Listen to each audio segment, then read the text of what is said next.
Quarta-feira, 27 de março de 2019, Imaculada Notícias está no ar. E na edição de hoje você vai conferir que a Petrobras anuncia mudança na forma de reajuste do preço do diesel e mais.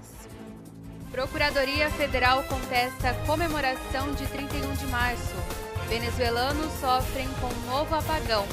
Morre jornalista que sobreviveu ao acidente da Chapecoense. E o Papa homenageia todos os missionários na pessoa de Irmã Concheta. Tudo isso e muito mais você acompanha agora na edição do Imaculada Notícias.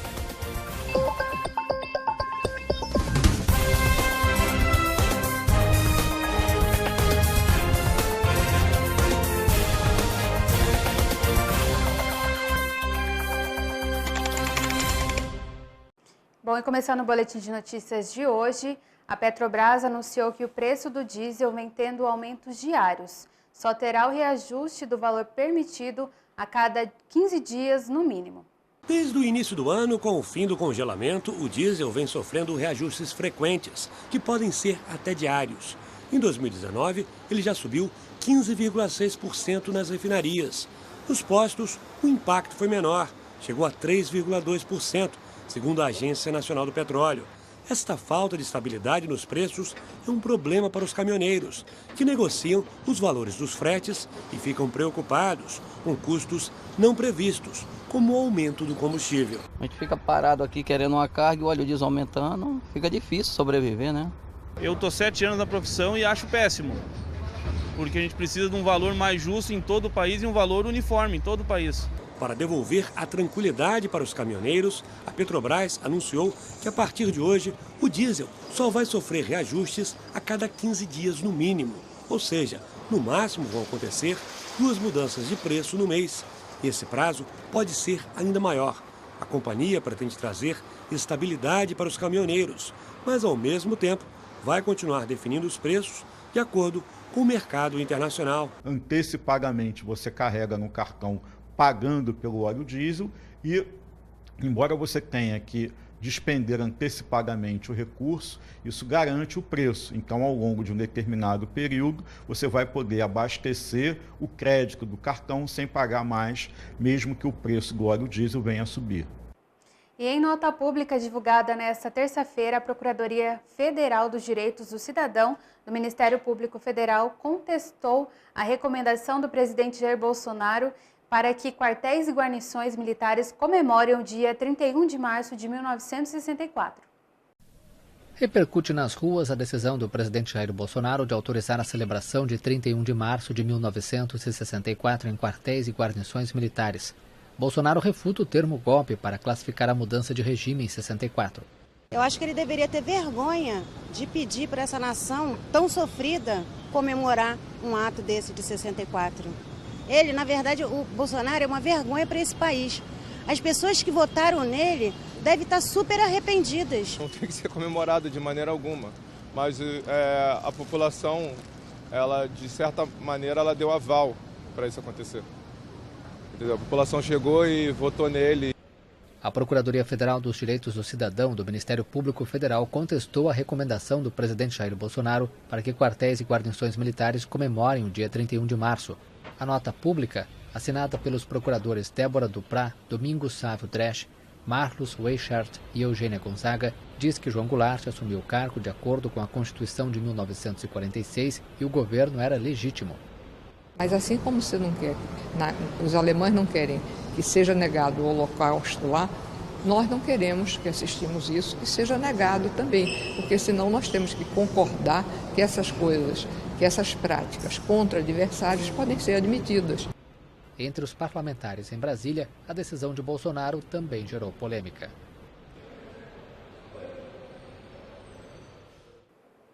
E o novo apagão que atingiu várias das principais cidades da Venezuela levou muitas pessoas a fazerem compras maiores de alimentos, temendo uma maior escassez de produtos. Muitos também armazenam águas de fontes naturais. Os venezuelanos compram mais comida do que o normal em meio ao novo apagão que paralisava o país desde segunda-feira. Eles temem que a escassez de produtos se agrave com a falta de energia elétrica. Não sabemos até quando vai durar essa situação. Evidentemente, na medida em que esse tempo se prolongue, pode haver dificuldades para pagar nos pontos de venda. São poucos os estabelecimentos que têm gerador e a gente vai ficando cada vez mais angustiado. Com a falta de luz, também há a preocupação de que os alimentos se estraguem. A incerteza que existe atualmente faz com que a gente compre pouco, porque não se sabe se o que está sendo comprado vai se perder sem eletricidade. A falta de refrigeração é um enigma.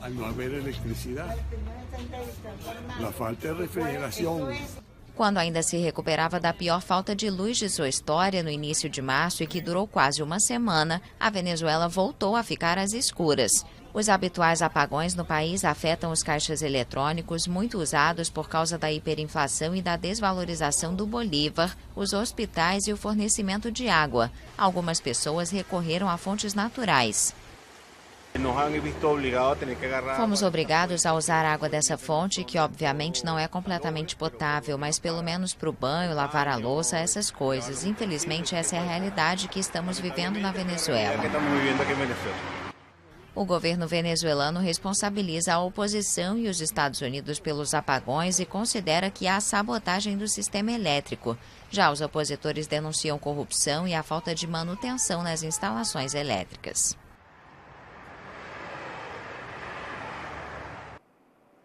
E o ex-estrategista do presidente americano Donald Trump, Steve Bannon, elogiou Jair Bolsonaro. Para o ex-assessor da Casa Branca, o presidente brasileiro está entre os mais importantes do mundo. O ex-estrategista do presidente americano Donald Trump, Steve Bannon, falou na Associação de Imprensa Estrangeira em Roma.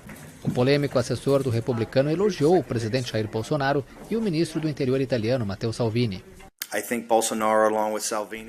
Acho que Bolsonaro e Salvini são dois dos políticos mais importantes do mundo no cenário mundial. Salvini é considerado um político de extrema-direita. Em sua viagem aos Estados Unidos, Bolsonaro participou de um jantar na residência do embaixador do Brasil em Washington, em que Steve Bannon esteve presente.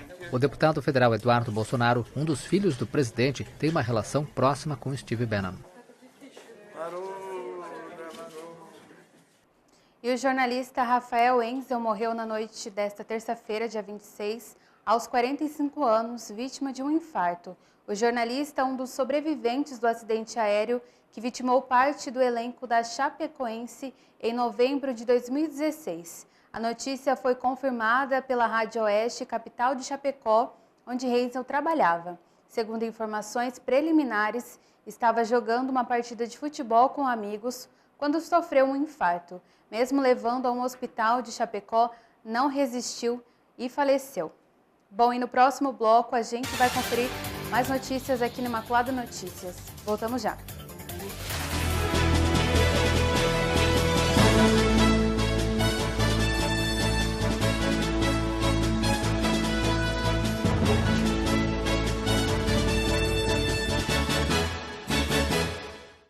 Imaculada Notícias está de volta.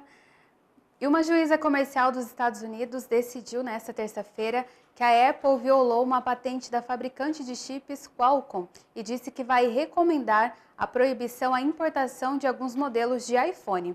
Esta matéria é da FPBR. A Apple infringiu uma patente da Qualcomm e deve ser proibida de importar iPhones para os Estados Unidos. Esta é a recomendação de uma juíza da Comissão Americana de Comércio Internacional. A magistrada escreveu na decisão que vai recomendar uma ordem de exclusão limitada, juntamente com uma ordem de cessação e desistência contra a Apple. A empresa não será obrigada a pagar uma caução enquanto o pedido estiver sob revisão do presidente dos Estados Unidos, Donald Trump, porque os iPhones não concorrem diretamente com qualquer produto da Qualcomm. A gigante tecnológica californiana está envolvida em uma longa batalha sobre patentes e royalties, que tem ocorrido em tribunais e órgãos administrativos em todo o mundo. A Apple acusa a Qualcomm de cobrar por patentes inválidas e afirma que a fabricante de chips estava pedindo uma quantia desproporcional por um único componente. E o ciclone Idai devastou Moçambique e deixou pelo menos 468 mortos no país. Após mais de uma semana da catástrofe, alguns moradores que permaneciam isolados receberam ajuda pela primeira vez. Esta foi a primeira vez em que esses moradores de Moçambique receberam ajuda após a passagem do ciclone Idai há mais de uma semana. Eles ficaram isolados em aldeias ao redor do rio Buzi. O envio de ajuda se concentrou em cidades próximas à beira, mas agora ONGs chegam às áreas que estavam esquecidas. Também cresce a preocupação com possíveis epidemias de doenças transmitidas pela água.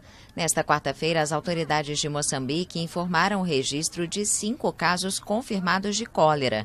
Todos os pacientes estão na região de Beira, cidade de 500 mil de habitantes que ficou destruída após a passagem do fenômeno.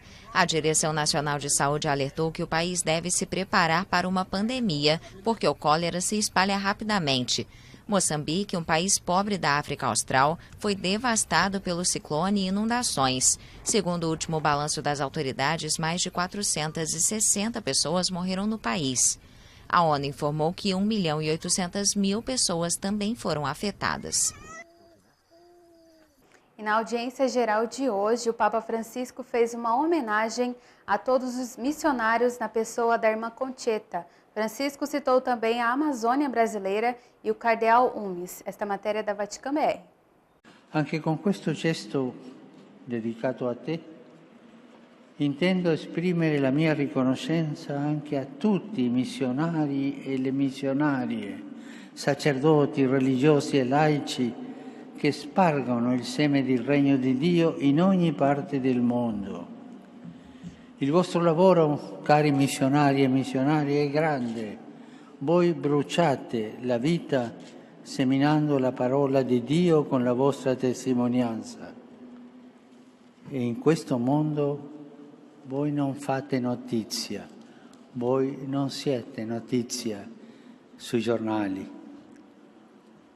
Il Cardinal Umes, che è l'incaricato dell'Episcopato brasiliano di tutta l'Amazzonia, lui va spesso a visitare le città e i villaggi dell'Amazzonia e ogni volta che arriva lì, me lo ha raccontato lui stesso, va al cimitero e visita le tombe dei missionari, tanti morti giovani per le malattie contro le quali non hanno degli anticorpi. E lui mi ha detto, tutti coloro meritano di essere canonizzati perché hanno bruciato la vita nel servizio.